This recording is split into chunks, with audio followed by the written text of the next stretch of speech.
Hello friends and fellow adventurers. Here we are again, back at the table, to continue the story of Krog. Now, we ran into a bit of a pickle last time. We defeated the enemy, relatively alright, but Kiba took a huge chunk of the damage, and is now inflicted with zombie rot. And this is terrible. Skye attempted to use her heal animal ability, but since zombie rot prevents healing before the disease is cured, nothing happened when she tried to heal him. And that's basically exactly where we stopped. Now, Kiba is still conscious. He didn't lose all of his hit points yet, but he is very low. He's down to 3 hit points, and he cannot be healed, so he is probably bleeding pretty profusely. He has a little bit of a limp, and Skye is doing her very best to keep her composure while trying to figure out what is wrong with Kiba. Krog is concerned, and Malgerius is as well, I would believe. I don't see any other reason why they wouldn't be, even though Krog doesn't know Kiba or Skye very well. He understands the seriousness of these circumstances. So I think immediately Skye is going to do a medicine check on Kiba to see if she can figure out what is wrong with him. And I don't really see it spelled out anywhere specifically on what a DC would be to try to diagnose the problems with a patient, so I'm gonna make this pretty easy because I've been having very bad luck with these dice. I think all the dice hate me, except the enemy's dice, which love me, but in turn that really is just them hating me. So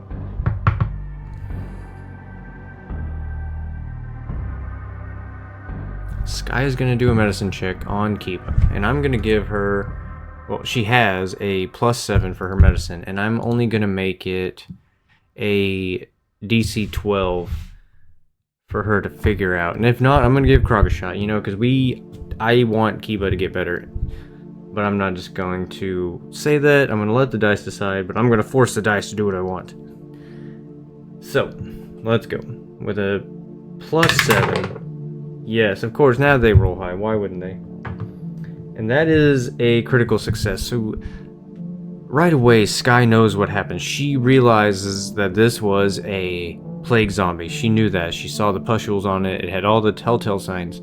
I don't think undead are anything uncommon necessarily in this world. So I'd say some of the more common types of undead are pretty well known. So right away, she knows that this was a plague zombie.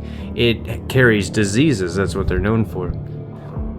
And she knows that she watched Kiba bite into it, and she knows exactly what Kiba has, what is inflicting him. So she is going to do what is a treat disease action. So now, I'm just going to say that they got all their items back because I think Gari would want them to succeed at their mission because she wants this relic that is down here really bad, and as far as she knows, there's no other way out. So what downside would there be to giving them their items back? That being said, I want to know if she sent them with some extra health potions as well. At least 1 health potion per person, so just 3 health potions in total. I'm thinking that is likely. Again, still the Chaos Factor 4, but likely. Did Gari send them with an extra health potion each, just to kind of aid them in their journey? 06 Extreme Yes. With an Extreme Yes, I'm going to say she sent them with 2 potions each. So that is awesome. I'm going to keep that in my notes.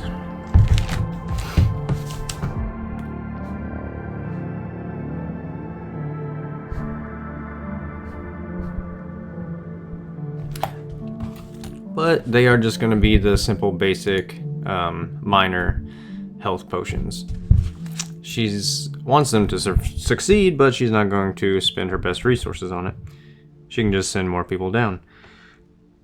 Alright.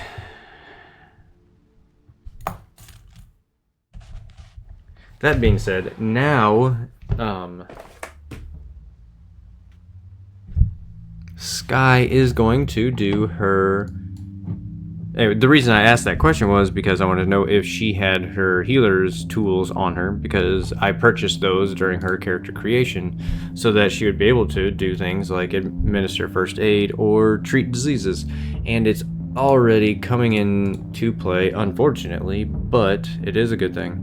So she gets to do a medicine check against the diseases DC. Now, that nasty little plague zombie is DC for the zombie rot is a DC 18, which sucks butt.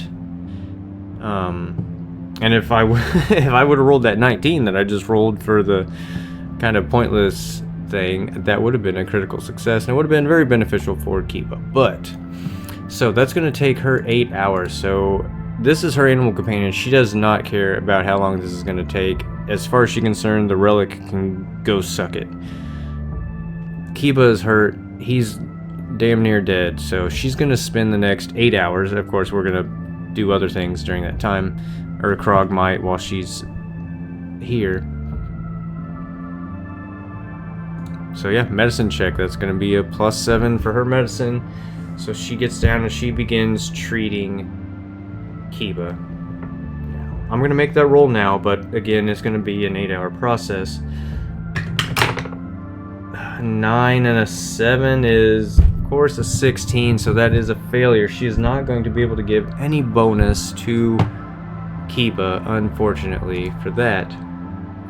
Okay, and I'll tell you what, just to give Kiba the best possible fighting chance he has, I'm going to have Krog and Malgerius both do an aid action. Now, it's a reaction, but we're not in combat, so it doesn't really matter. But a typical DC of 15. Krog is going to roll using his medicine is garbage. And Tambu lore, stealth, survival. All his relevant scores would be probably kind of crappy. So I don't think I could twist religion into really working here. So the best he's going to get is a +1. So Krog's going to attempt to help. Maybe he can hold tools or do anything he can to try to aid in this. And he only has a +1. A 20! Yes! Finally, something good. Alright, so that is automatically a critical success. Meaning he gives a +2. Now, that +2, I'm going to add to that 16, and this is why I was doing it, because I knew that Skye's initial roll was pretty close, and I was going to have him and Malgerius both do it, but I don't think Malgerius is going to need to, because this already, giving that +2, puts Skye's roll up to the 18 that we needed. And while that's all good, it really doesn't help much, but it is going to give Kiba a +2. Yep, right here under treat disease. Just a normal success. You grant the creature a +2 bonus on the next saving throw for the disease. Now, his next saving throw is not going to be until the morning, but that's fine. It's already about noon maybe right now, so Skye's going to be spending the rest of the evening treating Kiba anyway, so that kind of times out pretty well. So that means we are going to be spending the evening in this room here. Now, while Krog is assisting, I'm just going to say that Krog has to be assisting Skye for this to really work out. Malgerius is able to look around the room. Now, remember from the last video, there is something useful on this zombie. So I think Malgerius just gets bored while he's waiting around for I mean, he's not necessarily impatient, like, oh, come on, hurry up, guys, I need something to do. But he does choose to spend his time wisely or productively. So he's looking around the room, he's kind of inspecting, what was this room before? And he's looking at the desks and everything.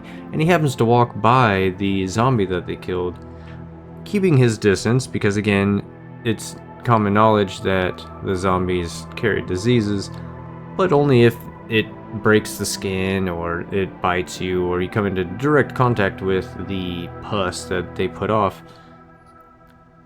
Something catches Malgerius's eye. Now we determined that this was going to be something useful to help them find the relic down here in this dungeon, because this zombie was one of the previous parties that came down here and searched for it. And I'm going to roll on the objects table in the mythic meanings tables. Roll 2 sets of dice, and hopefully those 2 words can give us something to go off of. If not, maybe I'll roll again. But we have 95, which is useless. That's wonderful already. And a 49. Oh, wow, get this. Important. So it's useless, but it's also important. Great. You know what? This was already kind of going through my mind. I forget what the previous events were that kind of led me down this thought process previously, but now I'm faced again with this thought. It's rather unfortunate, and I'm going to put it to a fate chart question, but now, important and useless. I'm thinking the information, he finds perhaps a note or scribblings, maybe a journal of some type. And it depicts that this team, this guy and the rest of the people he was sent down here with, they've scavenged a lot of the dungeon down here. They fought a few battles, they avoided a few battles as well. They searched quite a few rooms, and through all of their research, Alright, before I get too deep into describing this, let's ask the fate chart. I'm thinking that this is likely. I'm thinking that this is very likely, just because of kind of how the gist I'm getting from this story. So very likely, is this artifact already missing? 05. Extreme yes. So, as I was saying, this journal depicts this man's time down here, or a woman. Tell you what, just real quick, is it a man?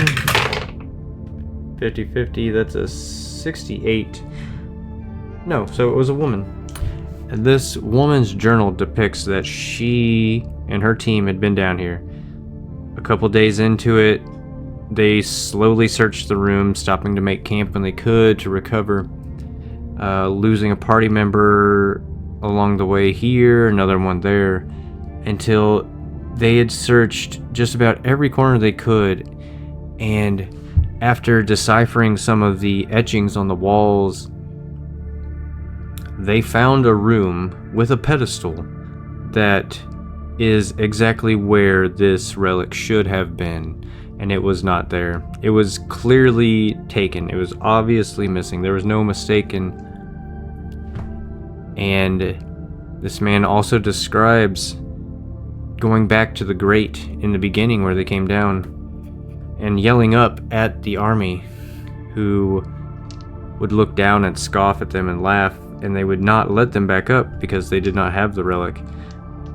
Obviously they didn't want to believe that the relic was already missing, because Gary is convinced that it's down here. How could it be missing? They think that they were the ones that unsealed this tomb, but it is in fact missing. So us continuing searching this ruin would be utterly useless, and especially now that Kiba is hurt. Yeah, I was actually looking forward to continuing to build these rooms out, but again, this has occurred to me previously, and since it came up again, I wanted to run that by the fate chart, and I got an extreme no, so this relic is not in this dungeon at all. So that kind of proves, and as Malgerius reads this, he tells the others, and they kind of shake their heads. Krogs. Well, this is good. I actually rather despised the thought of going further down into this dungeon. Plus, I'm sure there are more rooms down here that are flooded. The rain has not ceased. I do not believe I can hear dripping coming from the previous room as we speak. Now, all we have to do is get past that snake. Skye, that will probably be in your department. I would like to pass him peacefully, as he seemed to be reluctant to fight us the first time. Skye agrees. She's still very content on, or she's very intent on getting Kiba well again, but she nods her head. Yes, Krog, I'm actually rather relieved as well that we do not need to continue this search. Surely we weren't even going to give the item to Gari unconditionally. If we had found it, perhaps we would have taken it with us and gotten it away from here, because who knows what she intends on doing with it.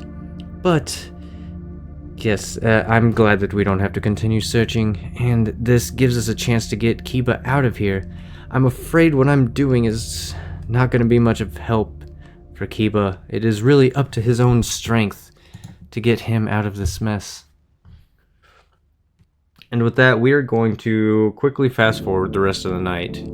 Skye finishes up with her tools, and she's done what she thinks she can. She's patched the wounds, she's sewn them shut, she's used a little bit of her medicine, because I'm sure she's really good with plants as well. She's better with animals, but she's also good with plants. And she has some remedies that she has stashed in her bag, and she's rubbed some salve on the wounds, knowing that this can kill any external infection, but what's coursing through Kiba's bloodstream right now needs to be fought off with sheer willpower and a little sprinkle of luck.